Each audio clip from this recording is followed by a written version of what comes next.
Hello everyone, welcome to Exampur. I hope you are doing well. So morning के 6 बज चुके हैं और जैसे कि आपको मालूम है कि डेली मॉर्निंग को 6 बजे मिलते हैं, जहां हम लोग पीआईबी के रिगार्डिंग जो आर्टिकल्स होते हैं जो कि आपके यूपीएससी प्रीलिम्स प्लस मेंस के पॉइंट ऑफ व्यू से इंपॉर्टेंट होते हैं, ये हम यहाँ बात करते हैं। प्लस जो डिबेट्स होते हैं खासकर सांसद टीवी में, जो डिबेट्स होते हैं खासकर पर्सपेक्टिव हो गया, एक होता है आपका मुद्दा, फिर अर्थनीति। तो ये सभी आर्टिकल्स यहाँ पर हम चीज़ों को डिस्कस करते हैं ताकि आपका एक कॉम्प्रिहेंसिव वे में आपकी जो प्रिपरेशन है वो हो सके। ठीक है, तो आज हमारे पास कुछ आर्टिकल्स हैं, 4 से 5 आर्टिकल्स। जैसे कि आपको मालूम है कि एज यूजुअल कि हम लोग डेली बेसिस पे ही हम डिस्कस करते हैं, और कहीं ना कहीं आपके अभी प्रीलिम्स भी सामने आने वाला है, तो हम लोग लास्ट के 3 से 4 मंथ में जो एमसीक्यू है वो करने वाले हैं। लेकिन फिर भी अभी जो मेरे पास टाइम है वो थ्योरी पोर्शंस के लिए। लेकिन ये भी क्वेश्चन उठता है कि इसके बाद थ्योरी पोर्शंस क्या हो, क्या खाली सिर्फ क्वेश्चन होगा? नहीं, क्वेश्चंस भी होंगे और यहाँ पर थ्योरी पोर्शन भी होंगे। ठीक है, लेकिन पीआईबी वाले में कोशिश करेंगे कि यहाँ पर एटलीस्ट फरवरी और मार्च तक, पूरी मार्च तक थ्योरी पोर्शन करवाएंगे। इसके बाद लास्ट वाले पोर्शन में कुछ क्वेश्चन की प्रैक्टिस, ये इतना काफी होगा। बाकी खुद से तो आप करेंगे, है ना। चलिए, तो आज कुछ आर्टिकल्स हैं, तो जो लोग जस्ट ज्वाइन कर रहे हैं वेरी गुड मॉर्निंग। और थोड़ा सेशन को शेयर भी करेंगे ताकि और भी लोग जुड़ सके क्लास से, है ना। Just a second.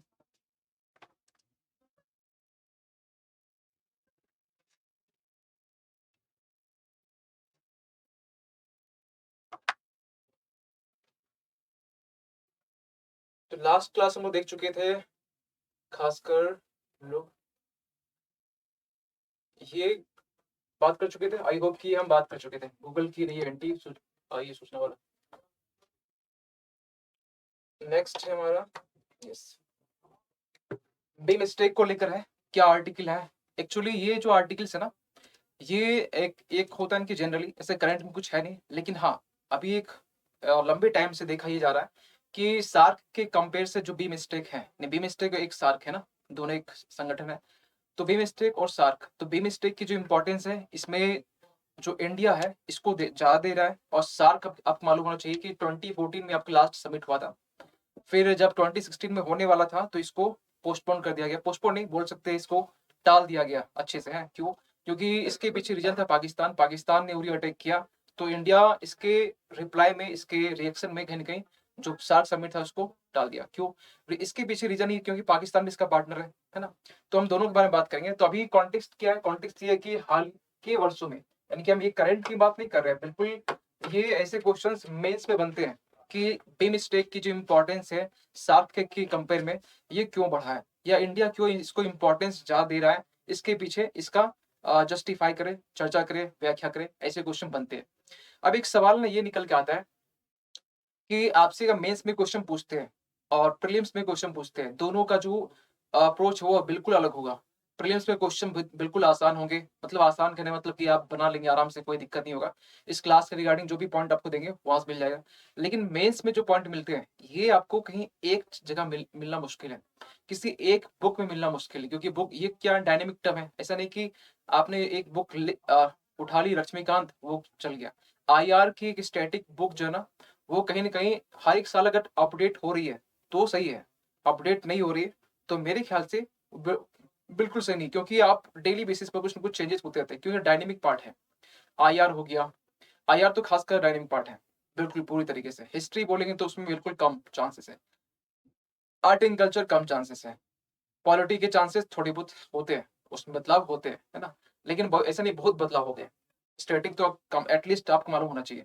तो यहाँ पर क्या है कि बीमस्टेक के बारे में थोड़ा बेसिक नॉलेज, और सार्क के बारे में। सार्क तो मीटिंग हुई नहीं है, कुछ बदलाव हुआ नहीं है, कुछ अमेंडमेंट हुआ नहीं, कुछ संशोधन हुआ नहीं, तो एक फायदा आपके लिए होता है। लेकिन जो मेंस है उसमें फायदा आपको यहाँ पर नहीं होगा। मेंस में आपको लिखने पड़ेंगे, हर एक एंगल को यहाँ पर ऐड करना पड़ेगा, तो आपको यहाँ पर उस वे से आपको चीजों को डील कर की जाएगी। ठीक है, तो यहाँ पर कॉन्टेक्स्ट क्या है, पेपर किसमें आएगा ये हम बात कर लेते हैं। पेपर ये आपका जीएस पेपर 2 आईआर का ये पार्ट है, इंटरनेशनल रिलेशंस का ये टॉपिक है। और कहीं ना कहीं आईआर आपके लिए बहुत ही इंपॉर्टेंट है। हम लोग आए दिन देख रहे हैं कि पीआईबी में हम लोग एक टॉपिक तो आईआर का होता ही होता है, कुछ टॉपिक पॉलिटिक होते ही होते हैं, कुछ टॉपिक सोसाइटी के होते ही है, कुछ topic science and tech economics की होती है। तो ऐसे हम लोग मिक्स ऑफ थिंग्स लेके चलते हैं, तो कहीं ना कहीं आपकी जो एक रेंज है, जो कवरेज है वो अच्छे से होती है। ये एक प्लस पॉइंट है। तो इसमें लिखा गया, हाल के वर्षों में ऐसा लगता है कि भारत ने अपनी कूटनीति ऊर्जा, जो डिप्लोमेटिक जो एनर्जी है, ये कुछ सार्क से दूर, बिमस्टेक में स्थानांतरित कर दिया है। यानी कि इंडिया की जो शिफ्टिंग है वो सार्क से बिमस्टेक की तरफ हो गई है। दोनों के बारे में बात करेंगे, सार्क और बिमस्टेक है क्या, तो इसको हम लोग बिल्कुल एक इमेज के फॉर्म में समझेंगे। तो मेरे पास पहले हम सार्क और जो बिमस्टेक है दोनों के बारे में कुछ समझते हैं। तो पहले हम बिमस्टेक के बारे में जानते हैं, फिर हम सार्क को देखेंगे सार्क है क्या। तो बिमस्टेक में टोटल 7 कंट्रीज है, 7 कंट्रीज में है, जिसमें से आपका नेपाल, भूटान, इंडिया तो है ही, ठीक है। यानी कि इसके ऑलमोस्ट नेबरिंग कंट्रीज ही है, लेकिन कुछ को छोड़ दें तो जैसे थाईलैंड हो गया, एक थाईलैंड यहाँ हो गया, ठीक है, श्रीलंका यहाँ हो गया, बांग्लादेश हो गया, भूटान, नेपाल, इंडिया, ये सब जो कंट्री है ये आपके बिमस्टेक के पार्ट है। तो बिमस्टेक में कौन कौन से देश है, तो ऑलमोस्ट वो देश है जो कि साउथ एशिया में आते हैं, है ना, साउथ एशिया में। तो साउथ एशिया में ये आप कंट्री आते हैं, इसका फुल फॉर्म क्या होगा बिमस्टेक का, तो the bay of Bengal initiative, यानी बे ऑफ बंगाल के आसपास में जो भी कंट्रीज है, जो देश है, इसको लेके ग्रुप बना दिया गया, ठीक है। और क्या है, multi sectoral technical and economic cooperation. नाम में क्या लिखा बिमस्टेक में, इसके फुल फॉर्म को याद आप कर भी सकते हैं, नहीं भी कर सकते, आपके ऊपर डिपेंड करता है, ठीक है, क्योंकि ऐसे क्वेश्चन पूछते नहीं है इसलिए। हाँ, वनडे के लिए कर रहे हैं तो एक एक वर्ड आप याद कर लीजिए, क्योंकि वनडे के लिए बड़ा इंपॉर्टेंट है। और यूपी और दोनों का मिक्स करके चलेंगे तो फिर आप खिचड़ी कर देंगे, मतलब कुछ नहीं करेंगे आप, खिचड़ी करके छोड़ देंगे। तो इससे अच्छा है कि अप्रोच एक रखिए। ये क्यों बोल रहे हैं, क्योंकि आगे आने वाले टाइम में आपको खुद से रियलाइज हो, उससे अच्छा कि आपको हम बोल दें। और हमें पूरा विश्वास है कि आप लोग नहीं मारने वाले फिर भी, है ना, क्योंकि मतलब एक गोल ना एक ही होता है। आप देखते हो पावर जो ग्लास होता है, जो उसमें सन की लाइट को हम लोग खासकर ये करते, पेपर जल जाता है, क्यों जल रहा है, फोकस, कॉन्सेंट्रेशन, एक जगह पर, एक जगह पर। आप देखेंगे कि 2 जगह चेंज कर रहे हैं, 2 जगह, कभी जले कभी नहीं जलेगा, क्या होगा, फ्रस्ट्रेशन होगा, इंसान थक जाएगा, यार कुछ भी नहीं हो रहा है। तो फोकस एक जगह होना चाहिए, तभी चिंगारी और आग जलती है, ठीक है। चलिए, तो यहाँ पर जो देश है आपको नाम बोल दिया गया। सबसे जो पहली मीटिंग, अच्छा ये बनाया कब गया था, 1997 में। 1997 में बैंकॉक डिक्लेरेशन में, या बैंकॉक जो आपका समझौता था, डिक्लेरेशन, उसमें ये आपका बनाया गया था। 1997 की बात कर रहे हैं, ठीक है, बहुत ज्यादा पुरानी नहीं है। और इसकी इंपॉर्टेंस की बात करें तो शॉर्ट में कुछ इंपॉर्टेंस 3-4 पॉइंट में समझते हैं, ताकि आपको बहुत ज्यादा इसमें डेप्थ में नहीं जाना है, कि तो इसका पूरा हिस्ट्री निकालें, कब कब मीटिंग हुई, हर से 1 साल में क्या मीटिंग में क्या निकल के आई, इतना क्यों करना है आपको। इसमें इसके में क्वेश्चन आया तो आप खुद सोचिए, इसके बारे में क्वेश्चन आया तो आप क्या लिखेंगे, और क्या लिख के दूसरे से अलग आप करेंगे। एक तो लिखेंगे वो चीज, एक पॉइंट है, क्या लिख के दूसरे से आप अलग करेंगे, ये दूसरा पॉइंट है। और दूसरा पॉइंट ज्यादा इंपॉर्टेंट है, दूसरे से आपका अलग आंसर कैसे होना चाहिए। वैसे हम डेली बोलते हैं, बस इतना ही कि डिफरेंस आप थोड़ा लेट समझते हैं, कुछ लोग समझते हैं, ठीक है, 90% लोग ना, मतलब 90% लोग थोड़ा लेट से समझने वाले हैं। अब 90% में कौन आते हैं, हम किसी का नाम तो नहीं बोलेंगे, लेकिन 10% लोग, क्योंकि मेरा नजर सबके ऊपर होता है, सबके ऊपर। इवन कि बहुत सारे नाम, कमेंट आप जिस तरीके से करते हैं ना, जिस तरीके से कमेंट करते हैं, जिस तरह क्वेश्चन पूछते हैं, कुछ बोलते हैं, कुछ रिप्लाई करते हैं, वो चैटिंग वाली बात नहीं कर रहे हैं, जो आपस में बात करते हैं, जो रिप्लाई आप करते हैं, हमें करते हैं, उसे लेकर हमें मालूम चल जाता है कौन कितना सिंसियर होता है, ठीक है। ये थोड़ा चुभने वाली बात है, लेकिन चुभ इसको चुभने मत दीजिएगा, ठीक है। ये समझने में है एक फोकस, कि सर समझाने के लिए बोल रहे हैं। देखिए, 2 चीजें होती है, एक होता है पॉलिटी, एक होता है पॉलिटिक्स, है। पॉलिटी और पॉलिटिक्स डिफरेंस क्या होता है, अगर आप पॉलिटी में एक वाई हो गया इसमें, ठीक है, तो वाई को इसमें हटाकर CS कर देते हैं, तो पॉलिटिक्स। आपको पॉलिटी पढ़नी होती है, पॉलिटिक्स नहीं पढ़नी होती है। आपको इलेक्शन कमीशन पढ़ना होता है, ना कि इलेक्शन में क्या चीज चल रहा है वो पढ़ना होता है। आपको आर्टिकल्स पढ़ने होते हैं, आपको पार्ट्स पढ़ने होते हैं, फंडामेंटल राइट्स पढ़ने होते हैं, ये पढ़ने होते हैं, ना कि आप पार्टीज के बारे में पढ़ रहे हैं, कि आप समथिंग ये पार्टी, कांग्रेस पार्टी, ये एक मसाला चीज है जो कि आपको अच्छे से न्यूज़पेपर मिल जाता है। तो ये आपको डिसाइड करना है, ठीक है। इसलिए हम बार बार कहते हैं सिलेबस और प्रीवियस क्वेश्चन देखिए। जब तक नहीं देखेंगे आप बस वही मसाला खबर में पड़े रहेंगे, टाइम वेस्ट होगा, और टाइम वेस्ट होगा अल्टीमेटली क्या होगा कि आने वाले टाइम में 2, 3, 4 अटेम्प्ट, 5 अटेम्प्ट, 6 अटेम्प्ट, 6 अटेम्प्ट, कहानी खत्म। इससे अच्छा है कि जो रियल फैक्ट है, जो पढ़नी है उसे पढ़ना है। बहुत लोग को इसमें अवेयरनेस ही नहीं है, जागरूक ही नहीं है, क्या पढ़ना है क्या नहीं पढ़ना है। कोई नहीं, हमें मालूम है, पूरा विश्वास है हमें कि आप नहीं समझेंगे वैसे बोलने से, ठीक है, लेकिन हम चाहते हैं आप खुद से समझे, वो बढ़िया है। चलिए, तो यहाँ पर इसकी इंपॉर्टेंस की हम बात करें तो यहाँ पर सबसे पहली बात यह है कि पूरे वर्ल्ड की जो पॉपुलेशन है, इसका 22% आपके बी मिस्टेक के जो कंट्रीज है ये कवर करता है, प्लस 2.7 ट्रिलियन जो GDP की हम बात करते हैं, यानी कि ग्रॉस डोमेस्टिक प्रोडक्ट, यानी कि सकल घरेलू उत्पाद की बात करते हैं, तो इसमें आप कवर होता है 1/4 ऑफ द। अब ऐसे फैक्ट जो है ना, ऐसे फैक्ट आप इंट्रोडक्शन में लिख सकते हैं, है ना। आप बोले सर इंपॉर्टेंस कहाँ पर है, तो ऐसे फैक्ट, कोई भी एक फैक्ट, यहाँ पर हम 3-4 तो बोल दे रहे हैं, तो कोई भी एक फैक्ट जो है ना, 1 या 2 फैक्ट मुश्किल से, जब भी आप इंट्रोडक्शन दें, परिचय दें, तो उसमें आप 2-3 लाइन के लिख सकते हैं। यहाँ इसकी इंपॉर्टेंस है। जो चीज़ आप पढ़ रहे हैं, अगर आप इस तरीके से पढ़ें कि इसको कहाँ यूज़ करेंगे, आप बिना यूज़ का भी पढ़े जा रहे हैं।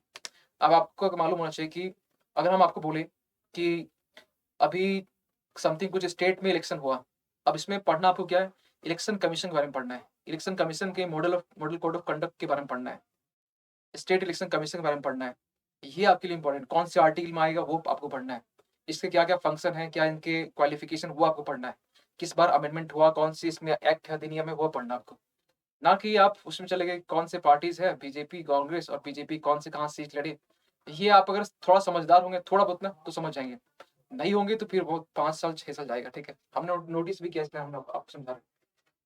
तो यहाँ पर ये हो गया, 1/4 of the world's traded goods cross the bay every year. देखिए, जो पूरे वर्ल्ड का जो ट्रेड होता है ना, जो व्यापार होता है पूरे वर्ल्ड में, जो भी क्रॉसिंग होती है, ठीक है? इसके 1/4 जो है ना, यही से होके निकलता है, इससे गुड्स जो है, सामान जो है, ठीक है? 6th फोकस एरियाज ट्रेड, इसमें बेसिकली फोकस जो की जाती है किस-किस एरियाज में, तो 6 ऐसे एरियाज हैं जहाँ फोकस की जाती है। जैसे आप हो गए व्यापार में, ट्रेड में हो गया, तकनीकी टेक्नोलॉजी हो गया, एनर्जी ऊर्जा हो गया, ठीक है? ट्रांसपोर्ट यातायात हो गया, टूरिज्म पर्यटक, एंड यहाँ पर फिशरीज हो गया, मछली पालन हो गया। तो ये इसके 6 सेक्टर है जहाँ पर इसकी फोकस होती है, खास करके मिस्टेक की। और इसके रिगार्डिंग मीटिंग भी होती है। तो आपको मालूम है कि पिछले साल ही एक मीटिंग हुआ था, जिसमें पीएम ने खासकर फोकस किया था किसको लेकर, तो ट्रेड को लेकर, व्यापार को लेकर, ठीक है? अब आते हैं हम लोग इसके मेन पॉइंट पर, लेकिन हम सोच रहे हैं कि पहले से सार्क को भी समझा दें, फिर आते हैं क्या इसमें पॉइंट है, क्या इसमें चैलेंजेस है, क्या इसमें इंडिया क्या करना चाहिए फिर, ठीक है? तो यहाँ पर ये सार्क है, सार्क का फुल फॉर्म हो गया South Asian Association for Regional Cooperation, SAARC इसका हो गया। इसमें भी आपका कितना कंट्री है, तो अफगानिस्तान 1, ये बांग्लादेश, भूटान, इंडिया, नेपाल, मालदीव्स, पाकिस्तान और श्रीलंका। इसमें पाकिस्तान भी है, मिस्टेक है, पाकिस्तान नहीं है। इसको लेकर ना बहुत सारे आर्टिकल्स आए थे जब अपने टाइम में, जब हम तैयारी कर रहे थे, क्योंकि आपको मालूम है कि 16 के आसपास पे ये फिर मीटिंग आपका जो था, सार्क का मीटिंग आपका हट चुका था, कैंसिल कर दिया गया। बाकी सारे सार्क मेंबर भी जो थे, वो भी सपोर्ट किए कि नहीं, पाकिस्तान की जो हरकत है, इसके लिए मीटिंग ना हो, क्योंकि ये मीटिंग पाकिस्तान में होने वाला था, ठीक है? और पाकिस्तान का ही उस टाइम में अटैक हुआ था, कोरिया अटैक, है ना? तो इसको लेकर बहुत सारे आर्टिकल्स आए थे, 16, 17, 18, 19 तक पे बहुत सारे आर्टिकल्स आए। जब भी मिस्टेक की मीटिंग होती, तब ये आर्टिकल आता। उसमें कुछ पॉइंट्स निकल के आए थे, और एक पॉइंट जो कि मेरे दिमाग में आज तक भी है, मतलब एक सॉल्यूशन ये है इसका, तो मतलब बाकी चीजें तो आम बात है, लेकिन एक सॉल्यूशन ये था कि क्यों ना इसमें जो पाकिस्तान है, तो सार्क सार्क ऐसे है, ठीक है? अब सार्क -1, और कोई एक एक्सपर्ट ये भी कहा कि सार्क -X। एक्स कौन है? ये एक्स जो है ना, ये पाकिस्तान है, ठीक है? ये 1 कौन है? ये पाकिस्तान है। तो ये भी कर सकते हैं, लेकिन ये भी नहीं किया गया, क्योंकि देखा गया बी मिस्टेक भी ऑलमोस्ट कंट्री जहाँ पर सेम है, पाकिस्तान नहीं है ना? बस बी मिस्टेक तब शिफ्ट हुआ। तो यहाँ पर एक कमी ये रही कि इसको रिवाइवल करने की नीड थी, माइनस पाकिस्तान करके, ये नहीं हुआ, और इसके पीछे रीजन पाकिस्तानी था, ठीक है? और जो इसके और इसके एक पॉइंट और, बाकी वर्ल्ड की पॉपुलेशन, ये सब चीज इतना इंपॉर्टेंट नहीं है, लेकिन एक तो फैक्ट आप याद कर लेंगे कि वर्ल्ड का पूरा एरिया 3% है, ठीक है? पूरे ग्लोबल इकोनॉमी का 3.8% है, ठीक है? ये सब कुछ कुछ पॉइंट आप दिमाग में रखेंगे। ये बना कब था? तो 8 दिसंबर 1985 को ये बनाया गया था, ठीक है? कहाँ? ढाका पे, बांग्लादेश, ठीक। वैसे इसकी जो हेड ब्रांच जो है ना, मतलब हेड ऑफिस बोल सकते हैं, वो ढाका में ही है वैसे, ठीक है? बाकी कुछ पॉइंट ऐसे भी है कि आप बोल सकते हैं कि जो ह्यूमन रिसोर्स डेवलपमेंट इसमें फोकस करता है, ट्रांसपोर्टिंग फोकस करता है, ठीक है?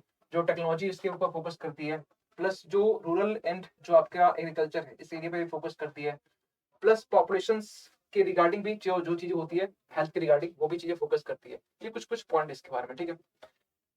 अब बात करते हैं कि सार्क जो है ना विफल हुआ, इसके पीछे कारण क्या है, इसके पीछे कौन कौन से जो पॉइंट है ये रिस्पॉन्सिबल है, ये बात करते हैं। देखिए, सार्क जो है ना फेल हुआ, इसलिए फेल हुआ क्योंकि जो सार्क का ऑब्जेक्टिव है, वो पहले हम लोग अचीव नहीं किए। सार्क की जो उद्देश्य है, वो जो मौजूदा मुद्दे, ये सबसे बड़ा जो ऑब्जेक्टिव है, अब इसमें यहाँ विफल जो हुआ ना, विफल सार्क, इसके पीछे इसके जो ऑब्जेक्टिव है, ये सबसे बड़ा एक पॉइंट है ना? फिर दूसरा पॉइंट इसमें ये है कि अगर हम ये बोले कि सार्क को लेकर, तो सार्क में जितने भी देश यहाँ पर हैं, तो सारे डेवलपिंग कंट्री है, विकासशील देश है। तो विकासशील देश यानी कि बोल सकते हैं कि ये अत्यंत गरीब और कम से कम एकीकृत क्षेत्र यानी कि लिस्ट इंटीग्रेटेड। क्या इसका मीनिंग हुआ? जब एक वर्ड यहाँ देखते होंगे एकीकृत, मतलब क्या हुआ कि इंटीग्रेशन, मतलब यहाँ जितने भी देश हैं ऑलमोस्ट बहुत सारी कंट्रीज के बीच में बनती नहीं है, जैसे पाकिस्तान इंडिया हो गया और बांग्लादेश पाकिस्तान का हो गया, है ना। ऐसा नहीं कि इंडिया से सब कुछ है, और भी देश आपस में बनते नहीं है। तो ये भी कमी हमें देखने को मिलती है, जो कि सार्क के यूनिफिकेशन में, एकीकरण में कहीं ना कहीं एक बाधा बनता है।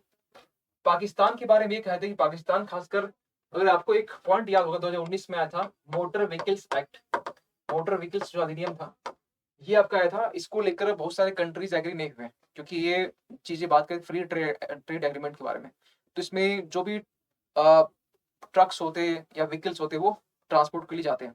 तो भूटान ने भी इसको मना कर दिया। भूटान का मना करने के पीछे एक कारण था, लेकिन पाकिस्तान ने मना इसलिए किया, पाकिस्तान ने बोला कि ये हमारा सिक्योरिटी का इशू है, सुरक्षा का इशू है। भूटान ने मना इसलिए किया, उन्होंने ये बोला कि अगर ट्रांसपोर्ट ज्यादा होंगे, ट्रक्स ज्यादा आएंगे तो पॉल्यूशन हमारे यहाँ फैलेगा। और भूटान वो देश है जो कि जीडीपी फोकस नहीं करता है, उसे मालूम है कि जीडीपी से ज्यादा इंपॉर्टेंट है कि हैप्पीनेस, जो खुशी होता है, इसलिए तो हैप्पीनेस इंडेक्स भी रिलीज होता है और उसमें भूटान टॉप में होता है।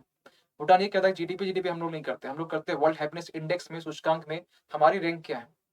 अगर हम लोग टॉप 5 में नहीं आ रहे, यानी कि हम लोग फिर जीडीपी और बहुत अच्छी है, कोई फायदा नहीं है। इंडिया की रैंक हैप्पीनेस में पीछे ही है, बहुत अच्छी तो नहीं बोलेंगे, ठीक है, लेकिन हाँ जीडीपी में अच्छी है, जीडीपी में भी रैंक 1 में।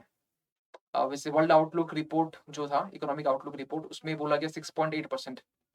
फिर अभी कल ही देखिए हमने आई में, सॉरी, वर्ल्ड बैंक का वर्ल्ड डेवलपमेंट रिपोर्ट, इसमें 6.9% जीडीपी बताई गई, खासकर 2022 से 23 तक का। फिर अगले साल बोला गया 6.5%। फिर अभी ये आरबीआई की जो रिपोर्ट आई है ना, उसमें भी कुछ बोला गया, जो आरबीआई मॉनेटरी पॉलिसी आई है ना, उसमें बोला गया। ये भी आज आर्टिकल से बात करेंगे। इसके बाद है सबसे बड़ा एक टेंशन होता है खासकर हॉस्टिलिटी का, यानी कि हॉस्टिलिटी का हिंदी पता नहीं है, दुश्मनी आ गया, दुश्मनी और भी कुछ होता है। तो हॉस्टिलिटी यानी कि इसके बीच में, तो भारत और पाकिस्तान के बीच में सबसे बड़ा एक रीजन यही है, अगर मीटिंग्स कंडक्ट नहीं हो रहे हैं और बाकी सारे जो मेंबर्स के जो इंडिया के सपोर्ट में, इसके पीछे रीजन ये है कि पाकिस्तान रिस्पॉन्सिबल है, क्योंकि पाकिस्तान साइड से जो आतंकवाद को जो बढ़ावा मिलता है ना, ये सबसे बड़ा एक फैक्टर यहाँ से निकल के आता है। 2014 से 2014 में लास्ट मीटिंग हुई थी, इसके बाद से सार्क की कोई भी समिट या सम्मेलन नहीं हुए अभी तक, सोच सकते हैं। तो क्या सार्क को हम ये बोल दें कि ये डेड जोन में चला गया, इसको इसको अब जिंदा करना बहुत मुश्किल है? ये नहीं कह सकते, क्योंकि अभी भी इसमें देखिए बहुत सारी कंट्री तो आपकी भी मिस्टेक में है, लेकिन फिर भी पाकिस्तान से जो हमारा जो जिस रीजनल ऑर्गेनाइजेशन में जो हम लोग जुड़े हुए हैं, एक एससीओ है ना, यूएनजीओ को हम साइड करते हैं, जो रीजनल की बात कर रहे हैं। तो एससीओ के अलावा हम लोग बहुत कभी है जहां हम लोग पाकिस्तान से एंगेजमेंट कर सकते हैं। तो हमारे पास में ऑप्शंस तो होने चाहिए जहां से पाकिस्तान और इंडिया दोनों एक मंच पे खड़ा हो सके, क्योंकि कुछ भी नेगोशिएशंस हो, कभी कुछ ऐसा इशू हो, पूरा दुश्मनी और पूरा दोस्ती ये भी सही नहीं होता है। तो हमें, मेरे ख्याल से लगता है कि इसको पूरा डेड जोन नहीं करना चाहिए, ठीक है। अब नीचे एक पॉइंट यहाँ लिखा हुआ है साउथ एशियन यूनिवर्सिटी, ये ना बहुत अच्छा एक पॉइंट है। इंडिया ने इसे स्टार्ट किया था, इंडिया की ये स्टेप है, ये पहल है, और इंडिया ने साउथ एशियन जो विश्वविद्यालय इन्होंने स्टार्ट किया, और बाकी सारी कंट्री भी सपोर्ट किए। और ये कहीं ना कहीं ये दिखाता है कि इंडिया की सॉफ्ट पावर को दिखाता है। कॉलेजेस खोलना, ड्रामा, म्यूजिक, आर्ट्स, डांस, अगर ये कोई देश बाहर में कहीं बोल सकते हैं कि वैश्विक स्तर पर इससे प्रमोट कर रहा है, इसे ला रहा है किसी भी फॉर्म में, तो ये उस कंट्री की, उस देश की कहीं ना कहीं सॉफ्ट पावर को दिखाता है, ठीक है। तो ये हो गया। इसके बाद यहाँ पर बी मिस्टेक के बारे में कुछ पॉइंट है जो कि इसको देख लेते हैं। अभी पीछे देखिए सार्क के बारे में कि क्या रीजन थे। तो बी मिस्टेक में कुछ पॉइंट यहाँ पर है कि बी मिस्टेक में हम ये बोलते हैं कि इसमें और भी क्या पॉइंट कर सकते हैं, खास की इंप्रूवमेंट, रैपिड इकोनॉमिक डेवलपमेंट। खास बी मिस्टेक फोकस करता है कि इकोनॉमिक डेवलपमेंट रैपिडली हो। हमने पीछे पॉइंट देखा कुछ कुछ 6 सेक्टर में ये बेसिकली काम करता है। और फोकस इसमें करता है सामाजिक प्रगति, समानता और साझेदारी की भावना, social progress, spirit of equality and partnership. इस पे फोकस करता है कौन? इस पे फोकस करता है आपका बी मिस्टेक, ठीक है। सहयोग और पारस्परिक सहायता, ये पॉइंट आपको, यानी कोलैबोरेशन एंड म्यूचुअल असिस्टेंस। देखिए सहयोग तो ठीक है, पारस्परिक सहायता क्या हो, यानी कि म्यूचुअल आपका असिस्टेंस, यानी कि ये ऐसे देश हैं खासकर कुछ भी अगर डिसीजन लेते हैं, कुछ भी निर्णय लेते हैं, तो इसके लिए जो भी इसमें मेंबर कंट्री है, ये लोग आपस में कंसेंसस बना के लेते हैं। ऐसा नहीं कि अपने मन से चीजें ले ली जाती है, लेकिन कुछ इसमें एरर है, तो एरर वाला बात करते हैं नीचे में। शांति और स्थिरता बनाए रखना, ठीक है, ये एक पॉइंट हो गया। मतलब इसके हम बात कर रहे हैं इसके क्या कि इसके फंक्शन है, क्या ऑब्जेक्टिव है, ठीक है। बीमस्टेक का एक चार्टर था, बीमस्टेक चार्टर में बेसिकली इसका एक आर्टिकल अनुच्छेद 6, ठीक है, जिसमें एक अच्छी बात लिखी गई है। कौन सी बात? इसमें न्यू मेंबर को हम लोग ऐड कर सकते हैं। सार्क वाले में ये चीजें नहीं थी। मतलब ये जैसे आप कुछ पॉइंट, जो भी अगला जो इंसान होगा या यहाँ पर जितने भी लोग हैं, ठीक है, जो आप देख रहे हैं, तो उनमें से जो भी पॉइंट लिखेंगे आप ऑलमोस्ट यही सब आगे पीछे कर लिखेंगे, लेकिन आपका पॉइंट अलग कैसे होगा, आप दूसरे वर्ष अलग कैसे होगा? तो कुछ नया पॉइंट, ये आपके लिए नया पॉइंट है कि वी मिस्टेक के अनुच्छेद 6 में ये एक प्रोविजन है, एक प्रावधान ये है कि न्यू मेंबर को ऐड कर सकते हैं। तभी तो मालदीव्स ऐड हुआ ना, मालदीव्स ये नहीं था शुरुआत में, लेकिन मालदीव्स को ऐड किया गया। वी मिस्टेक की बात कर रहे हैं, लेकिन सार्क में ऐसा नहीं है, सार्क में ये प्रोविजन नहीं है न्यू मेंबर का, ठीक है। ये हो गया फ्लेक्सिबिलिटी, इसमें तो है ही, ठीक है। प्लस यहाँ पे लिखा है फ्लेक्सिबल पार्टिसिपेशन स्कीम, ये इसमें नहीं, ये एक नेगेटिव पॉइंट है। देखिए एक पॉइंट अगर हम बोले यहाँ पर, तो इसमें ना जैसे जो बोलते हैं फ्लेक्सिबिलिटी, फ्लेक्सिबिलिटी न्यू मेंबर की, ये इसमें है, लेकिन लेकिन जो भी मेंबर यहाँ पर है वही लोग सब लोग डिसाइड करेंगे, उसकी बात से होगा। ऐसा नहीं कि यहाँ पर वीटो पावर सिस्टम, ऐसा कुछ नहीं है, कुछ भी ऐसा नहीं है, सब लोग एग्री होंगे तभी होगा। तो ये लचीली भागीदारी जो योजना है इसमें ये नहीं है, बाकी सारे प्रोविजन इसमें इंक्लूड है। चलिए आगे चलते हैं, आगे का रास्ता क्या हो सकता है, यानी कि आगे की राह क्या हो सकती है। देखिए सार्क को हमें पुनर्जीवित करने की नीड है, रिवाइवल करने की नीड है। क्यों रिवाइव करने की नीड है? क्योंकि आपको हम पहले ही बोल चुके हैं, क्योंकि ऐसा नहीं हमें इसे इग्नोर करना चाहिए, क्योंकि पाकिस्तान से के साथ किस मंच से जुड़े हुए हैं, ये बहुत कमी मंच है। यूएनजीओ को हटा दे तो बहुत कमी मंच है जहां से हम लोग पाकिस्तान जुड़े हुए हैं, ठीक है। इसके लिए गहरा आर्थिक एकीकरण, यानी कि क्या हुआ, डीप इकोनॉमिक इंटीग्रेशन, हमें खासकर देखिए, ये तो सार्क की बात की, बाकी जो नीचे वाले जो पॉइंट है ना, ये बीमस्टेक को और भी कैसे अच्छा कर सकते हैं और सार्क के लिए भी कैसे अच्छा हो सकता है, ये दोनों पॉइंट इसमें काम आएगा, दोनों के लिए काम आएगा, ठीक है, देख लेते हैं। तो आपको मालूम है किसी भी देश के साथ में एक रिलेशन अच्छा करने के लिए हमें इकोनॉमिकली हमें स्ट्रॉन्ग रिलेशन बनाने पड़ते हैं। तो ये पॉइंट, ये पॉइंट हो गया। कानूनी तरीके तलाशे, यानी कि एक्सप्लोर लीगल वेज, जिससे हम लोग और भी जो एंगेजमेंट वो बढ़ा सके, है ना। बीमस्टेक मंत्री स्तरीय बैठक होनी चाहिए, ताकि और भी अच्छे से एंगेजमेंट जो रिलेशनशिप है वो अच्छे से बन सके, ताकि जो भी पॉलिसी है, जो भी कुछ फ्रेमवर्क वो अच्छे से आगे बन सके। वृद्ध वृद्धिशीलता और लचीलेपन पर आधारित क्षेत्रीय व्यवस्था, यानी कि मतलब regional order based on incrementalism and flexibility, इसके बेसिस पर, यानी कि वृद्धिशीलता और लचीलेपन पर जो भी क्षेत्रीय व्यवस्था है वो होनी चाहिए। ये आपका नेक्स्ट, ये आप मेंस में खासकर लिखते हैं ना, तो ये इस तरीके से टू द पॉइंट है, और इसको आप लिख लें तो कहीं ना कहीं आपकी मेंस में आंसर कहीं ना कहीं सही आएगा।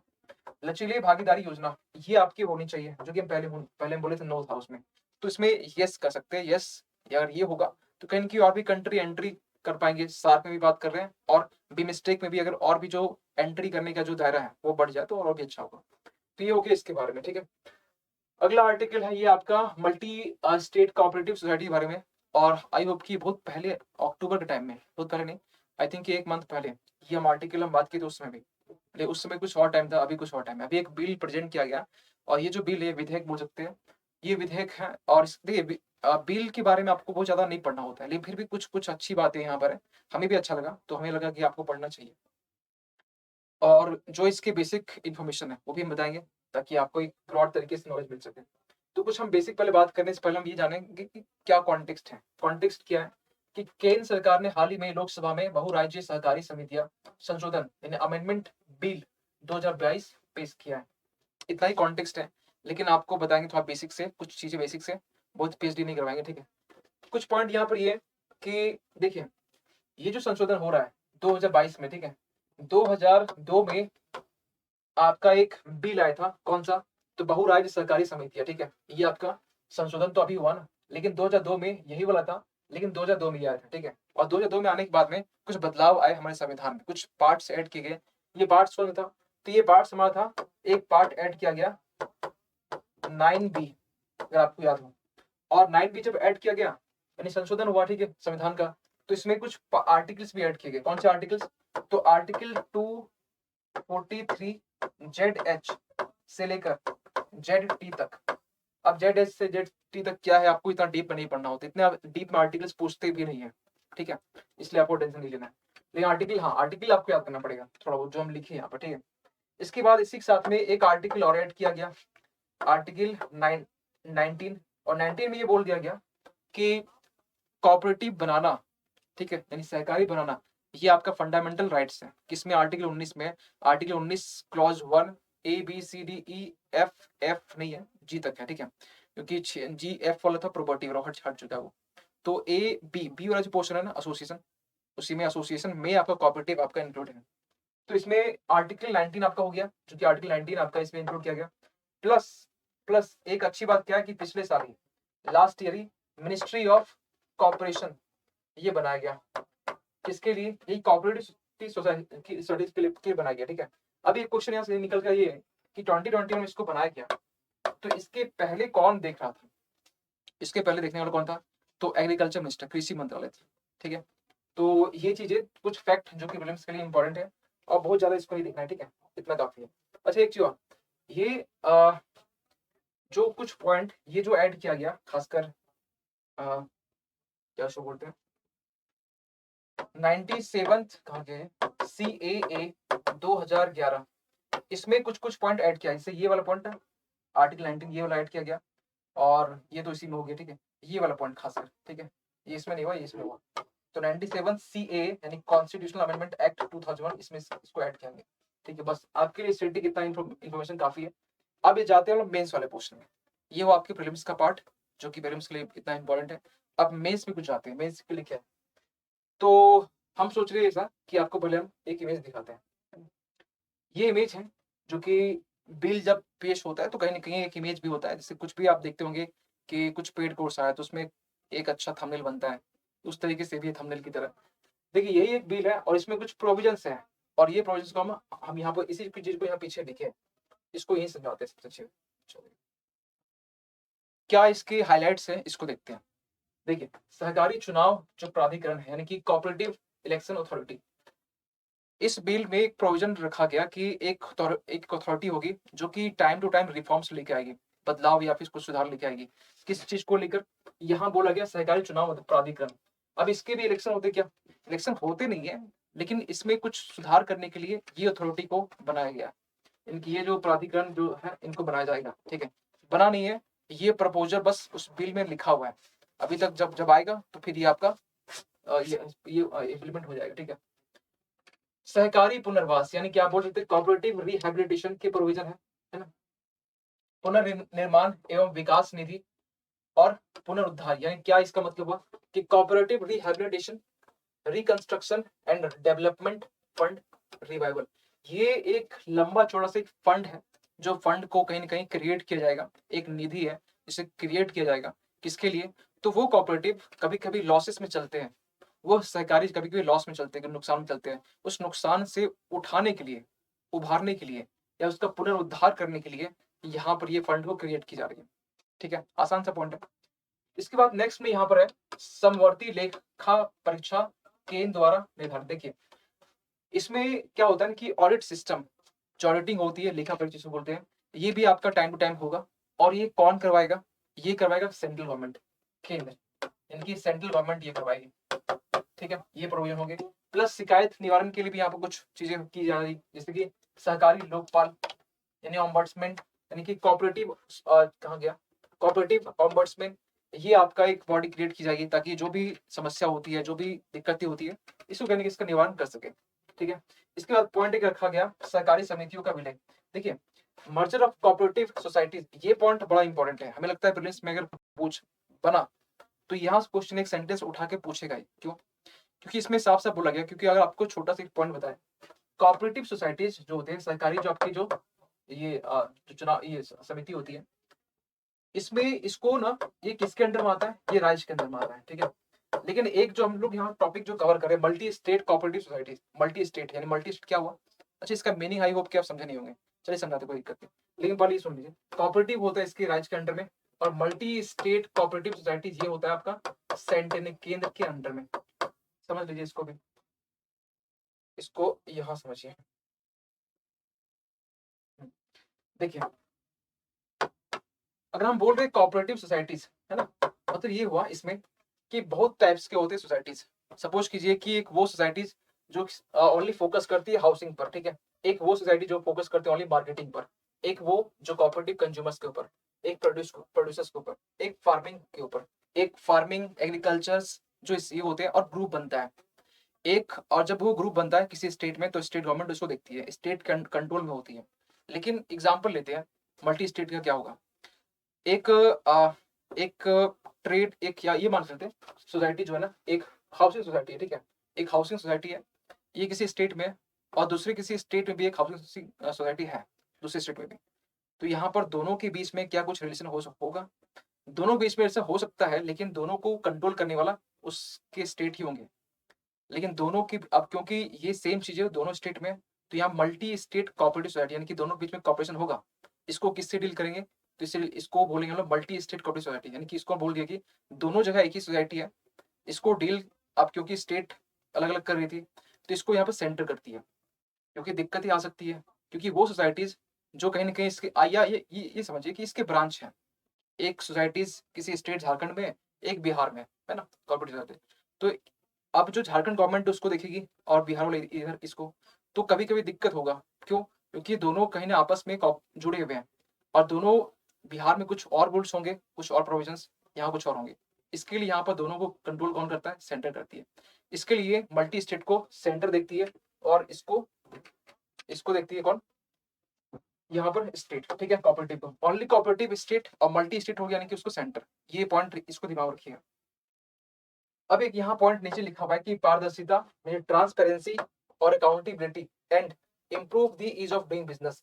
देखिए, अगर हम बोले ना कि मल्टी स्टेट कोऑपरेटिव सोसाइटीज का मेन जो ऑब्जेक्टिव है, उद्देश्य, वो है क्या, या कोऑपरेटिव सोसाइटीज का मेन उद्देश्य है क्या, दोनों का सेम मोटो है, कौन सा? तो पारदर्शिता यानी कि ट्रांसपेरेंसी, और जवाबदेही यानी अकाउंटेबिलिटी, और व्यापार करने में आसानी से सुधार। ये जो पॉइंट है ना, इसको, ठीक है, तो ये जो इसका है, इसका मेन ऑब्जेक्टिव है, आप इसको नोटिस कर सकते हैं।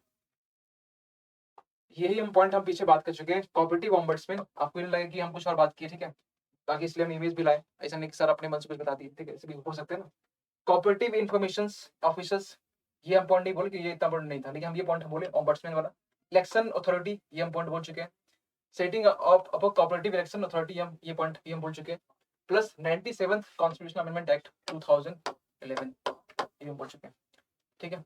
चलिए, एक छोटा सा पॉइंट था कि क्या इसका महत्व है, क्या कैरेक्टरिस्टिक्स है मल्टी स्टेट कोऑपरेटिव सोसाइटीज का, तो एक मेरे ख्याल से इतना इंपॉर्टेंट नहीं है, लेकिन फिर कुछ कुछ पॉइंट याद देख लेते हैं। एक सेपरेट लीगल एंटिटी, ठीक है, डिस्ट्रीब्यूशन सरप्लस, ये एक पॉइंट निकल के आता है। ओपन मेंबरशिप भी है ना, स्टेट कंट्रोल कोऑपरेटिव को, मल्टी कम्युनिटी के। डेमोग्राफी मैनेजमेंट हो गया, वॉलंटरी एसोसिएशन। इसका वॉलंटरी मतलब क्या हुआ? मतलब आप चाहते हैं तो कोऑपरेटिव बना सकते हैं, क्योंकि आपका फंडामेंटल राइट्स है ना, क्योंकि आर्टिकल 19 क्लॉज ए बी में रखा गया इसको, 1A1, article 19 clause 1 sub clause B में, तो ये आपके फंडामेंटल राइट्स भी है, ठीक है। चलिए, अगला आर्टिकल देख लेते हैं। आरबीआई की अभी रिसेंटली आपको मालूम है कि जो मौद्रिक नीति समीक्षा, यानी कि जो रिव्यू की गई, और ये हर साल होती है, हर 3 महीने में होती है ना, ताकि ये मालूम चल सके कि महंगाई कितनी है। लेकिन एक बहुत शॉकिंग चीज ये है कि पिछले 9-10 महीने से, 9 महीने अप्रोक्स तो पूरे हो गए, ठीक है, तो 9 साढ़े 9 महीने के आसपास में अभी तक जो महंगाई है ना, यानी कि जो इन्फ्लेशन है, आरबीआई को ये बोला गया है कि आपको महंगाई जो है ना 2 से लेकर 6% तक में इसको कंट्रोल करना है ना, यानी कि 4, 3 हो, 4 हो, 5 हो, 6 भी हो चलेगा, 2 भी हो चलेगा, लेकिन 6 से ऊपर नहीं होना चाहिए, 2 से कम नहीं होना चाहिए, है ना। लेकिन अभी लास्ट 9-10 महीने से जो इन्फ्लेशन है वो 6% से ज्यादा है। आरबीआई ने ये बात मानी भी है, और इसी के लिए तो मीटिंग हुआ था, एक स्पेशल मीटिंग जो कि आरबीआई ने की थी। सरकार ने पूछ लिया कि भैया आप बताओ महंगाई क्यों बढ़ रही है। इन्होंने मीटिंग रखा, और क्योंकि ये नियम है, ये रूल है कि अगर 9 महीने 3 तिमाही तक अगर महंगाई बढ़ रही है तो सरकार आरबीआई से पूछ सकती है। तो इसके लिए आरबीआई ने जवाब भी दिया, है ना। अब वो जवाब दिया वो हमें आपको पता नहीं होता है, ठीक है, लेकिन हम लोग एक बोल सकते हैं कि प्रेडिक्ट कर सकते हैं कि क्या हो सकता है ना, ये चीजें। तो देखते हैं क्या कॉन्टेक्स्ट है। हाल ही में भारतीय रिजर्व बैंक की मौद्रिक नीति समिति एमपीसी ने मौद्रिक नीति की अपनी नवीनतम समीक्षा की घोषणा की, ठीक है। अब इस मॉनेटरी पॉलिसी में महंगाई को लेकर बात की गई, रेपो रेट क्या होगा क्या नहीं होगा, कुछ बदलाव होगा या नहीं होगा। अभी रेपो रेट को थोड़ा बदलाव हुआ है, ये भी देख लेंगे, ठीक है।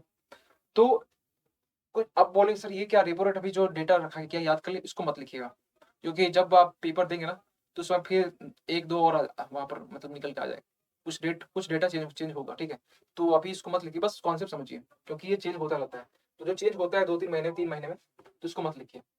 इन्होंने क्या बोला, इन्होंने 3-4 पॉइंट डेटा रखा है ना, 3-4 पॉइंट, बहुत इसको इसका बहुत बड़ा एक पीडीएफ भी है, उतना आपको पढ़ना ही नहीं है, क्योंकि एग्जाम में थोड़ी उतना आप लिख सकते हैं ना इसको।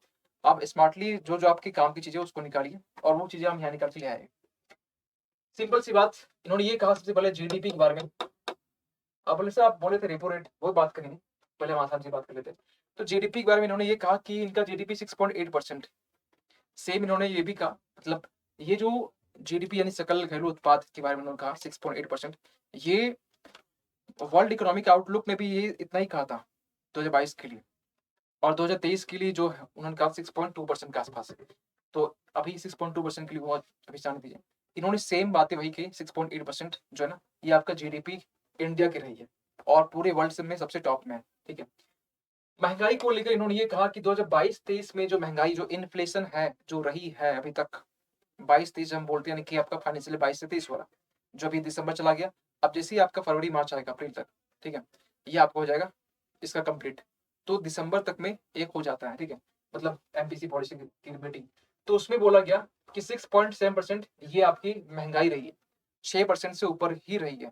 अब बोले सर 0.7% है ना, कोई दिक्कत नहीं, 0.7 ही है ना, तो 2 से 6% तक ये आपको बोला गया है, लेकिन 6% से प्लस तो है ना, 6 से आपका प्लस तो है ना, बस। तो इसी के लिए यहाँ पे बोला गया, और इसलिए इसका मीटिंग हुई 3 तिमाही से इतना ही है, सोचो 9 महीने से 3 तिमाही मतलब क्या हुआ, 9 महीने से आपका सेम टू सेम ये बना हुआ है। रेपो जो रेट है वो आपका 35 बेसिस पॉइंट ये आपका बढ़ा है, ये आपका बढ़ा है, प्लस हुआ है, ठीक है। और पहले कितना होना चाहिए था, 5.95 था, सॉरी 5.90 था, अब ये आपका 25 हो गया, 6.25। रेपो रेट बढ़ना क्या इंडिकेट करता है, रेपो रेट का बढ़ना क्या इंडिकेट करता है, थोड़ा इसको समझते हैं। एग्जाम्पल, अच्छा रेपो रेट होता क्या है इसको समझिए, जब इसको एक इमेज से समझिए, रेपो रेट और रिवर्स रेपो रेट इसको यहाँ समझ लीजिए, ताकि इसको हम लिंक करें यहाँ से कि रेपो रेट को क्यों बढ़ाया गया है ना, बढ़ा के अगर वनडे के लिए तैयारी करें तो काफी है, कितना बढ़ाया गया, लेकिन क्यों बढ़ाया गया, तो आप यूपीएससी के लिए तैयारी करने के कर रहे होंगे। तो पहले ये समझते दोनों का एक बेसिक एक डिफरेंस क्या होता है। रेपो रेट नीचे में, रेपो रेट नीचे में, और इसमें क्या होता है कि मार्केट में जो तरलता जो होती है, यानी कि लिक्विड यानी पैसे जो होते हैं, इसको बढ़ाने के लिए रेपो रेट को हम लोग खासकर बढ़ाते हैं। क्या मतलब है इसको समझते, देखिए रेपो रेट में क्या होता है, reserve bank of India RBI क्या करती है, लेंड्स टू बैंक, बैंकों को लोन देती है, बैंकों को पैसे देती है। अब जब बैंक को पैसे मिलेगा, लेंड्स टू बैंक्स, जब आरबीआई बैंक से पैसे देगा, तो क्या मतलब हुआ इसका, मतलब ये हुआ यहाँ पर कि आप यहाँ पर इनको यहाँ पर जो क्या उसको बोलते हैं, ये ये जो इंटरेस्ट रेट है, इंटरेस्ट रेट है, ये रेपो रेट क्या बोलता है कि आपको 6.25 मिलेगा, ठीक है, 6.25 आपको मिलेगा, ठीक है। इसके बाद यहाँ पर अगर जितना कैश यहाँ पर होगा, मोर कैश आप जो बोल सकते हैं बोरोवर्स के लिए भी आपका सेम होगा। मतलब ये हुआ कि यहाँ पर, अच्छा ये मेरे ख्याल से उल्टा लिख दिया गया, कोई बात नहीं, ये इमेज ही उल्टा है, इसको हम आपको सीधा समझाते हैं, इसको हम ही समझाते हैं, फिर देखते हैं। हमें भी लगा कि ये कभी कभी इमेज वाले भी उल्टा उल्टा लिखते हैं। देखिए रेपो रेट में क्या होता है, रेपो रेट में क्या होता है, रेपो रेट में क्या होता है, रेपो रेट में देखिए ध्यान से, जब बैंक्स अपनी जो पैसे हैं वो आरबीआई के पास में लेंड करती है, रेपो रेट में क्या होता है कि बैंक्स जो होते हैं ये लैंड कहाँ करती है, आरबीआई के पास में, क्यों, इसमें इंटरेस्ट मिल रहा है, कितना इंटरेस्ट, 6.25%। तो रेपो रेट जो है ना, रेपो रेट जब बैंक अपने पैसे को लैंड करती है आरबीआई पास में, तो जब पैसे वैसे दे रही है तो कुछ इंटरेस्ट भी तो मिलेगा ना, किसी को पैसे मिल रहा है तो आरबीआई पास में पैसे आ रहा है, ठीक है, तो आरबीआई इसको इंटरेस्ट भी देती है, कितना, तो उसी को कहते हैं हम लोग रेपो रेट 6.25। ये कितना दिन के लिए होता है? शॉर्ट टर्म के लिए होता है, यानी कि 2 डेज से लेकर 14 डेज तक में, 2 से 14 दिन तक, 14 दिन के लिए होता है, ठीक है। तो ये हो गया। रिवर्स रेपो रेट में जस्ट इसका उल्टा होता है। रिवर्स रेपो रेट में इसका जस्ट उल्टा होता है, यानी कि यहाँ पर बैंक आरबीआई पास में पैसे लैंड किए, अब आरबीआई यहाँ पर, अब आरबीआई यहाँ पर बैंक अपने जो पैसे है ना वो यहाँ पर बैंक को देगी, ठीक है। वो इमेज ही उल्टा हो गया, इमेज को हटाना पड़ेगा, सॉरी इसके लिए, जो पीछे वाला इमेज था इसके लिए। आरबीआई यहाँ पर अपने जो पैसे हैं यहाँ बैंक को देगी। ये कब देगी? यहाँ पर जब लगेगा कि यहाँ पर देखिए, आरबीआई बैंक यहाँ इसको क्यों देगी, क्योंकि यहाँ पर, अच्छा ये जब इसको देगी तो कहीं कहीं इसे मतलब इंटरेस्ट भी देना पड़ेगा, यस देना पड़ेगा। तो ये मान चले कि अगर आरबीआई यहाँ पैसे लैंड की बैंक के पास में, तो बैंक इसको इंटरेस्ट देगा, और इसी इंटरेस्ट बोलते क्या? Reverse repo rate, reverse repo rate. तो यहाँ पर डिफरेंस इतना ही होता है कि ये रिवर्स रेपो रेट हमेशा ये कम होता है, ये रेपो रेट से हमेशा ही कम होता है, ठीक है। अब खुद सोचिए कि रेपो रेट यहाँ पर है समथिंग कुछ, और यहाँ पर क्यों किया गया? क्योंकि बैंक के यहाँ, बैंक अगर आरबीआई पास में पैसे लेंड करती है तो समथिंग कुछ इंटरेस्ट मिलता है। जो लोन लेने के लिए आते हैं बैंकों से, वो भी कुछ 8, 10, 12% के आसपास में लोन लेते हैं इस इंटरेस्ट रेट पे। लेकिन यहाँ पर ये तो फिक्स होता है ना, ये तो गारंटेड है कि मिलेगा मिलेगा। लोन वाले की पता नहीं वो भाग गया, फिर दिक्कत एनपीए हो जाएगा फिर। इसके लिए यहाँ पर आरबीआई ये कहती है जब भी इंटरेस्ट रेट बढ़ा तो बैंक भी क्या करते हैं? सेफ लैंडिंग करते हैं। सेफ लैंडिंग कहाँ पर होगा? आरबीआई पास में होगा। जब वहां पर बैंक आरबीआई पास में जब पैसे जाएंगे, यानी कि जो मार्केट में पैसे जो होंगे वो जो लोन में जा सकते थे वो आरबीआई पास में चला जाएगा। तो मार्केट में पैसे रहेंगे नहीं। जब मार्केट में पैसे नहीं होंगे, लिक्विडिटी नहीं होगी, तरलता नहीं होगी, तो मार्केट में, अब इसका लिंक कैसे है?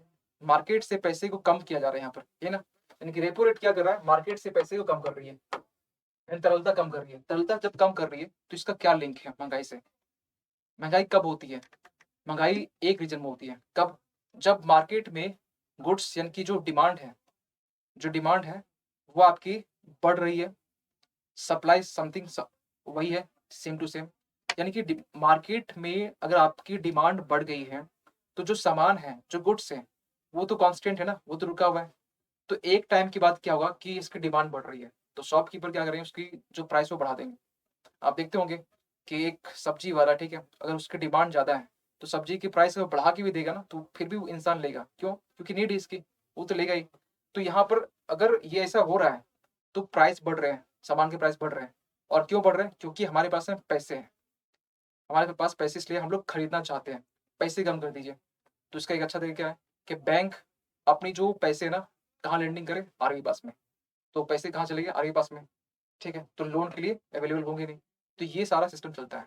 आई होप कि इकोनॉमिक्स समझ में आ रहा है नहीं आ रहा है, ये थोड़ा टेक्निकल है। आ गया होगा, बहुत इजीली समझा है, ठीक है। अब यहाँ पर ना ये हम पॉइंट बात कर चुके हैं। एक यहाँ नया टर्म है, स्थायी जमा सुविधा।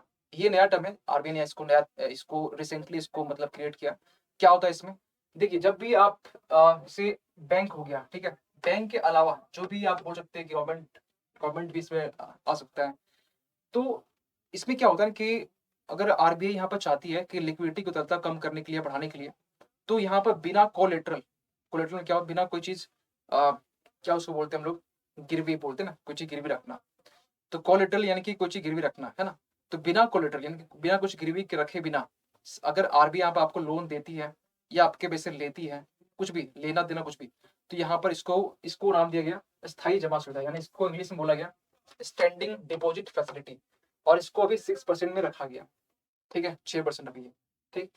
इसके बाद एक नया टर्म यहाँ पर है, असाधारण तरलता उपाय। देखिए, एक्स्ट्रा ऑर्डिनरी लिक्विडिटी मेजर्स, ये इसी को बोला गया, ठीक है। अस्थायी जमा सुविधा जो है ये आपका एक असाधारण तरलता उपाय है। अब एक पॉइंट एक निकल के आता है कि इसमें क्या कुछ चैलेंजेस हैं अगर आरबीआई इस तरह करती है। चैलेंजेस है, बहुत सारे चैलेंजेस है, इसकी पहले भी है। क्या है? पहला पॉइंट ये कि inflation with low economic output. Inflation तो बढ़ा हुआ है, सबसे बड़ा चैलेंज तो ये है। और इकोनॉमिक आउटपुट भी कम ही है। हम ये नहीं बोले बहुत ज्यादा, जीडीपी ज्यादा होने से ऐसा नहीं कि सब कुछ सही होता है। लो इकोनॉमिक आउटपुट है, ये सबसे बड़ा एक ड्रॉबैक है, सबसे बड़ा चैलेंज है। इसके बाद और क्या है? इसके बाद और एक चीज क्या है, जैसे कि आपको मालूम है कि पूरे वर्ल्ड में एक इनस्टेबिलिटी है वॉर को लेकर, रशिया यूक्रेन, जिसको लेकर वर्ल्ड के प्राइस बढ़े हुए हैं। मतलब रीजन तो बहुत सारे, इन्फ्लेशन क्यों बढ़े इसके पीछे रीजन बहुत सारे, ऑयल है, डोमेस्टिक रीजन होते हैं, डॉलर और रुपीस के कंपेयर में जो रुपीस है वो गिरा है, ठीक है, इसके पीछे रीजन होते हैं। तो ये कुछ कुछ चैलेंजेस हैं जो कि और आरबीआई ने अभी ये भी कहा है कि जो इन्फ्लेशन है वो 6% तक हम लोग इसको लाएंगे। अब 6.7 ही बढ़ा, लेकिन इन्होंने टारगेट ये रखा 6 तक लाएंगे। अच्छा क्या होता है कि अगर आप 4-5, क्योंकि इसीलिए तो प्राइस बढ़ रहे हैं ना, आप देखते होंगे कोई भी चीज, खाने पीने की चीजें भी हो, तो ग्रोसरी के आइटम्स उसके प्राइस बढ़े हैं। तो यहाँ पर आरबीआई ने ये कहा कि 6% तक हम लोग करेंगे, और 4% होता है आइडियल, मतलब सबसे अच्छा होता है 4%। अगर इन्फ्लेशन रेट 4% तक में हो तो 6% तक करने में अभी भी टाइम लगेगा, और 4% पता नहीं कब होगा कब नहीं होगा, ठीक है। और जिस तरह डिमांड हो रही है, अनएम्प्लॉयमेंट, बेरोजगारी बढ़ रही है, प्राइसेस बढ़ रहे हैं, पेट्रोल के प्राइस बढ़ रहे हैं, प्लस पॉपुलेशन बढ़ रही है, ये भी तो ये भी एक रीजन है, ठीक है। बहुत सारे ऐसे रीजन है। तो ये हो गया इस आर्टिकल के बारे में। इसमें ना एक डिफरेंस है यहाँ पर है, क्योंकि अभी recently RBI monetary policy release किया। तो मॉनेटरी पॉलिसी जो कि मौद्रिक नीति होती है, एक फिस्कल पॉलिसी होती है, ये गवर्नमेंट रिलीज करती है, और ये आरबीआई रिलीज करती है, और ये सेंट्रल गवर्नमेंट, ठीक है। इसमें क्या होता है, इंटरेस्ट रेट चेंज होता है, इसमें टैक्स रेट चेंज होता है, कर का जो दर हो वो चेंज होता है, इसमें आपका ब्याज दर, ठीक है। इसमें आपका कौन, सेटअप बाय गवर्नमेंट, इसमें सेंट्रल बैंक। इन्फ्लेशन को टारगेट की जाती है, इसमें आपका कोई टारगेट नहीं होता है, कोई टारगेट नहीं स्पेसिफिक, ठीक है। प्लस इसमें side effect on government budget boring, ठीक है। इसमें जो साइड इफेक्ट होता है ना, जो गवर्नमेंट के ऊपर, खासकर बजट के ऊपर होता है। बजट में कुछ आप देखते हैं कि बजट में जो पैसे एलोकेशन होने चाहिए वो उतने हुए नहीं, बोरिंग में दिक्कत आती है, side effect on exchange rate में होती है, ऑन हाउसिंग मार्केट, ये दो चीज में होता है इसमें। और लास्ट में इसमें होता है strong political dimensions to changing tax rates. इसमें टोटल कंट्रोल जो होता है ना, खासकर फिस्कल पॉलिसी में, ये गवर्नमेंट का होता है, यानी पॉलिटिक्स का ज्यादा इसमें इन्वॉल्वमेंट होता है। लेकिन इसमें बोला गया मोस्टली इंडिपेंडेंट होता है, लेकिन ये बात गलत है, मोस्टली इंडिपेंडेंट बोला गया, ये होना चाहिए था, ये पार्सली होना चाहिए था, ठीक है। पार्सली मतलब कि गवर्नमेंट के भी यहाँ पर होते हैं तीन, 3+3, 3 गवर्नमेंट के, 3 आपके आगे के, ठीक है। चलिए, एक क्वेश्चन पूछा गया था 2020 में, इसको अच्छा इंग्लिश में आ गया, देख लेते हैं इंग्लिश में, क्या दिक्कत है, आपकी इंग्लिश बहुत अच्छी भी है। क्या बोला गया यहाँ पर, if the RBI decides to adopt an expensive monetary policy which of the following would it not do.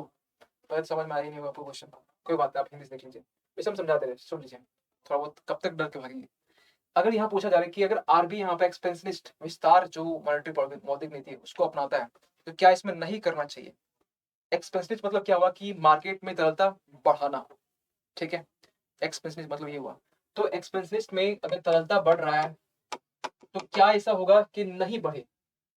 यहाँ बोला गया which of the following would it not do, तो क्या नहीं करना पड़ेगा, क्या नहीं करना पड़ेगा। यहाँ देखिए, हिंदी देख लीजिए आप, तो फिर बोलेंगे सर ये हो गया क्वेश्चन, वैधानिक तरलता अनुपात में कटौती और अनुकूल करें। अब ये थोड़ी हमें दिक्कत होती ज्यादा हिंदी होने से। Cut and optimise statutory liquidity ratio, SLR में, एसएलआर हम पहले बोल चुके हैं क्या होता है एसएलआर। एसएलआर जो होता है ना, ये बैंकों के पास में 18% के आसपास में होता है, बैंक अपने पास रखती है, जिसमें आरबीआई या कोई भी इसमें इंटरेस्ट नहीं मिलता है। तो ये कट करने की बात की जा रही है, ये कट होगा तो क्या, अगर ये कट हो गया तो मार्केट में पैसे फिर वो जितना कम होगा, तो फिर जो भी पैसे होंगे वो लोन के लिए अवेलेबल होंगे, यानी मार्केट में पैसे बढ़ेंगे, बढ़ेंगे, ठीक है, तरलता आएगा, तो ये तो होगा। सीमांत स्थायी सुविधा दर में वृद्धि, यानी कि सीमांत मतलब क्या हुआ, आप बोल सकते हैं कि marginal standing facility, marginal standing facility में, यानी कि जो ओवरनाइट के लिए, वन ओवरनाइट के लिए जो आपको आरबीआई लोन देती है, जो आप जिस रेट पर, उसको बोलते हैं एमएसएलआर। तो इसमें भी करेंगे, इसमें कटौती तो कहीं नहीं, इसमें भी तो मार्केट में बढ़ेंगे ना, इसमें सॉरी, एक सेकंड, नहीं, इसमें नहीं बढ़ेगा, इसमें नहीं बढ़ेगा, क्योंकि अगर इसमें वृद्धि होती है, वृद्धि बोला गया, हाँ वृद्धि बोला गया, यानी कि मार्केट से तरलता कम होगी इसमें, कम होगी इसमें, ठीक है। जब कम होगी तो ये आपका आंसर नॉट जो बोले नहीं, क्या नहीं करना पड़ेगा, ये वाला पॉइंट 2, ठीक है। तो 2 कहां पर है, इसमें, इसमें यानी कि ये कट गया।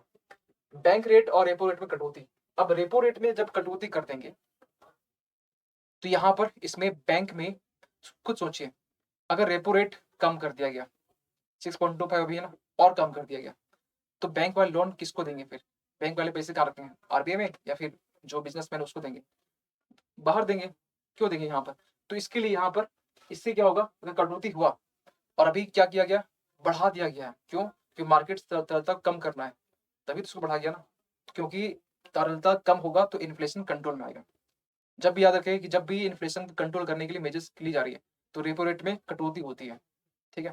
तो यहाँ पर कटौती जब हो रहा है, यानी कि यहाँ पर इसमें आप बोल सकते हैं कि इन्फ्लेशन, यानी कि जो मार्केट में जो लोन है वो अवेलेबल होगा, यानी तरलता बढ़ेगी, ठीक है। तो ये फिर आपका ये तो है, ठीक है, यानी कि इसमें आपका ये भी गलत होगा, यानी कि कौन नहीं करेगा, तो ऑनली टू नहीं करेगा, तो टू का आंसर है। टेक्निकल है थोड़ा सा, इकोनॉमिक्स है थोड़ा टेक्निकल भी, कोई बात नहीं। तो आई होप कि टाइम तो ऑलमोस्ट कुछ हो गया है, तो हम लोग यहाँ तक देख चुके हैं, ठीक है। अपने कुछ डाउट्स हो तो उस डाउट्स को ऑफलाइन कमेंट में रख दिया कीजिए, कोई भी डाउट्स अगले सेशन में उसको हम डील कर लेंगे, या फिर जो क्लास होती है मैगजीन क्लास, अभी तो मैगजीन क्लास हो सकती है ना कि अच्छा ये बहुत अगले टाइम चलेगी, कोई दिक्कत नहीं। तो हो सकती है कि मैगजीन क्लास थोड़ी बहुत होल्ड हो या नहीं भी हो, है ना। तो आप ये कर सकते हो, ऑफलाइन कमेंट कर देना, अगले दिन हम क्लास में देख लेंगे, ठीक है। तो ये हो गया, तो ये तो रखते हैं इस चीज को, है ना। बाकी आपके लिए मालूम होना चाहिए कि ये रहा आपका एप्लीकेशन का प्ले स्टोर। तो अगर आप लोग डाउनलोड नहीं किए अभी तक एग्जामपुर एप्लीकेशन, तो इसको आप यहाँ से डाउनलोड कर सकते हैं, सर्च करना आपको एग्जामपुर, और आपको यहाँ सरकार का एक इंटरफेस मिलेगा, इंस्टॉल करेंगे, ओपन करेंगे और अपने नाम को रजिस्टर करेंगे, और इस तरीके से जितने फीचर्स जो कि एग्जामपुर आपको प्रोवाइड करता है, आप इसको एक्सप्लोर कर सकते हैं। जैसे कि अनलिमिटेड क्विज एंड प्रैक्टिस हो गया, free previous year solve question paper हो गया, ऑल इंडिया स्कॉलरशिप टेस्ट हो गया, free PDFs, structured paid courses, job alerts, ये हो गया आपके जो कि यहाँ मिल जाते हैं। बाकी कुछ डाउट्स के लिए अपने इस नंबर पे कॉल कर सकते हैं, और इस नंबर पे व्हाट्सएप भी कर सकते हैं, अगर कभी कॉल ना लगे तो जो हमारी टीम है आपसे कांटेक्ट कर लेगी, ठीक है। चलिए फिर मिलते हैं अगले क्लास में। आई होप कि आपको सेशन अच्छा लगा होगा, और अच्छा लगा हो तो अपना ऑफलाइन जो कमेंट है फीडबैक जरूर दीजिएगा इस ऑफलाइन इसी सेशन के नीचे में, और एक गूगल फॉर्म भी नीचे होगा खास कर गूगल के लिए, तो उसको फिल आप कर सकते हैं। बाकी नेक्स्ट क्लास में मिलते हैं और कुछ और भी इंपॉर्टेंट आर्टिकल्स हम बात करते हैं, ठीक है। चलिए मिलते हैं अगले क्लास में, तब तक के लिए थैंक यू सो मच।